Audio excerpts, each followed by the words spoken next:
Good afternoon, YouTube. Now, I should have did a video of this from the beginning. I'm having trouble. Well, long story short, my alternator went out, and I'm working on a Kia 2012 Forte Koup. It has a 2.4 liter, which is basically a 4-cylinder.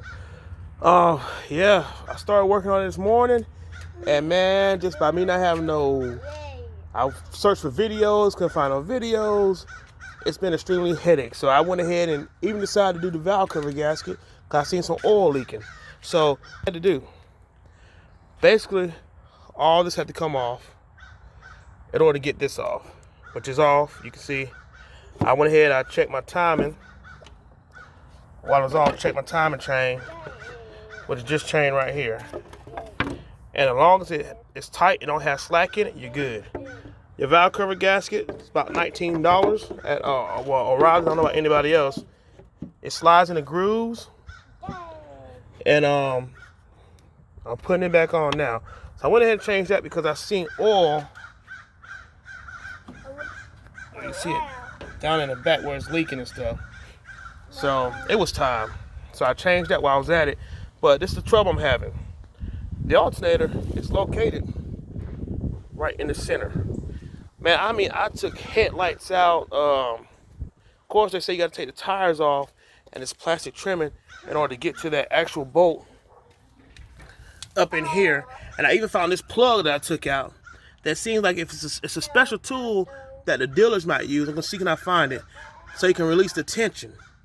If not, I think I found a different type. I seen at the parts store. I shouldn't have got it.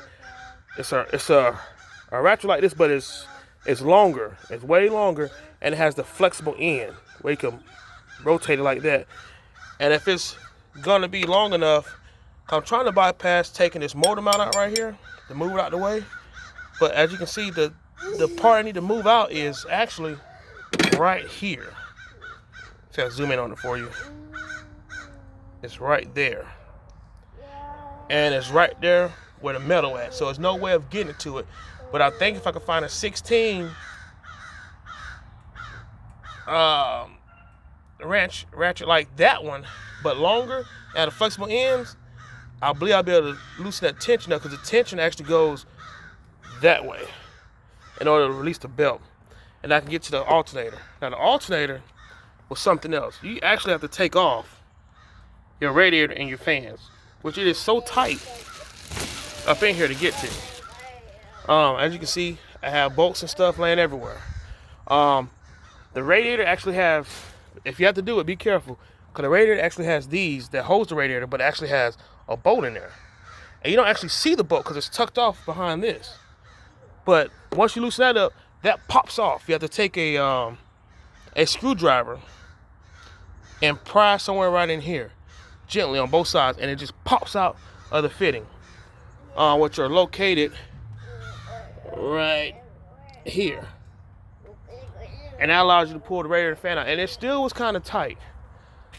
So I'm down to the point now where I just clean off little stuff, like clean all that debris down there came off the condenser, trash and stuff. So I'm cleaning all that stuff off now. Now, whether I had to take the headlights out? Nah. Probably for this side, so I can have a better view of what's going on. Yes. But maybe this side? No. I just did it because, like I said, without any instructions, I know what else to do. And of course, you have your transmission lines. This is your upper line that goes to the radiator, and this is your bottom line that goes into the radiator. Then your radiator hose, electric fan plug-in. But I wish I would do the video so it would help somebody else out from the beginning of me taking this out one by one. But it's just something I jumped into today and didn't think about to the last minute. This is your fan and everything too. Your fan and the headlights, and the thing about it, and the radiator. And the thing about it, the fan, everything just, they don't even bolt on. It just basically just fits into the grooves and locks in place. That locks onto these right here into the radiator. They lock on. And as you can see, and your radiator is pretty neat. Most factories don't give you a drain plug. Kia gives you a drain plug, which is awesome. A lot of times when I replace my radiator with an aftermarket radiator, they give me the drain plug option. But If it comes straight factory, a lot of Chevrolets and stuff, you don't have that option. So I do apologize. I should have did a video from the beginning about this, but basically that's just a demonstration of, well, a short version of what I do to get to it. I'm still not out of the ballpark yet. The thing. I just went ahead and unplugged this wire harness right here. It's like a little sensor thing right here it goes to. And this is my alternator plug. It's got a special made plug to it too. It was kind of sort of hard to get it. So what I did, I actually got my screwdriver and plug in it here and lift up on it, and it slid right out. And then you got another nut right here that goes to this. That's your power. So it's 2 bolts really. I got a bolt right here that I need to take out, and it's another one at the bottom on the other side that you can see to, but you have to get underneath the car. So all the plastic trimming has to come off in order for you to get access to that. But once I find this tool, hopefully that'll be my problem with loosen up the tensioner. Put that back in because I might not need that. Loosen up the tensioner, and then I can put this back over and go from there with it. Yeah, it's a lot to put back together.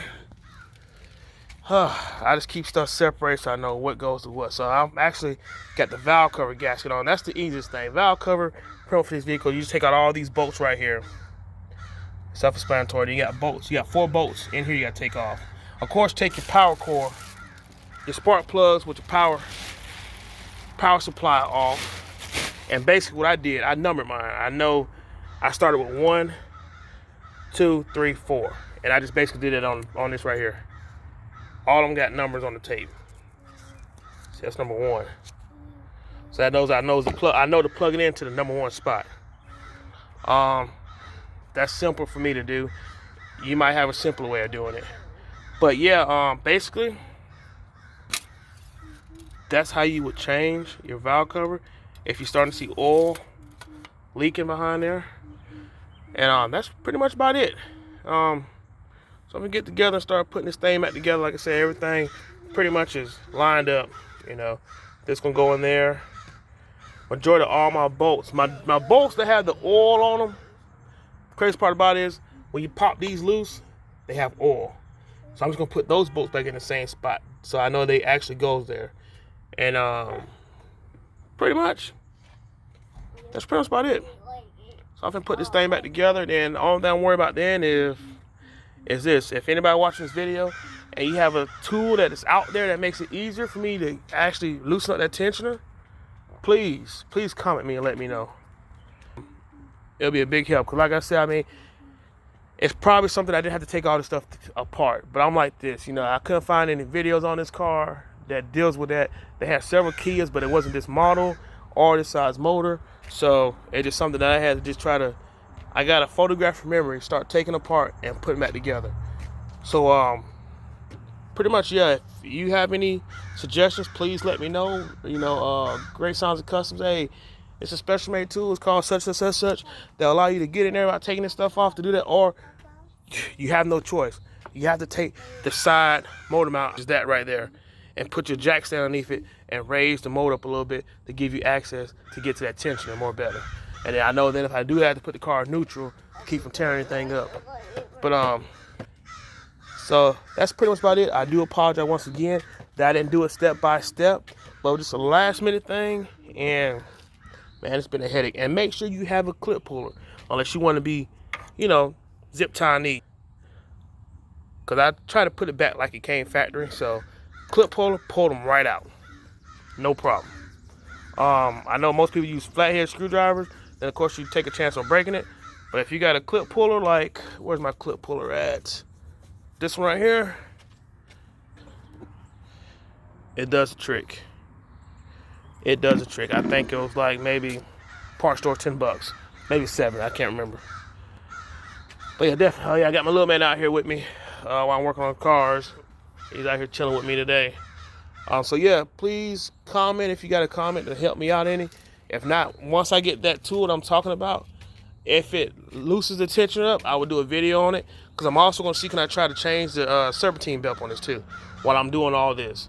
The belt never been changed, so I hate to put all this on, alternator on, and all of a sudden the belt breaks.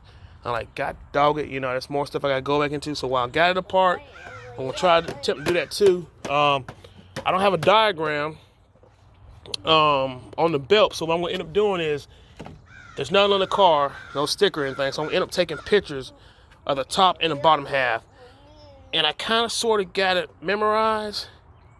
So what I probably end up doing, I'm going to take, when I release the tension, I'm going to try to hook the belt in a way where it stays in that position, put my new alternator on, and then as I start to take it off, then start to wrap it like I took it off. It looks like it's self-explanatory, but by not being able to look at the whole thing, you look at the top, side, and you got to look at the bottom part, it could be a little more difficult. But yeah, I'm going to take pictures too, so that'll help out a whole lot too. I'll just do a little video of it so I can actually see. But once again, be safe. And if you like this video, hit the like button. If you want to see more videos like it in the future that I got coming up, or past videos I've done, subscribe. And you all have a wonderful evening. GSC, you know, every time.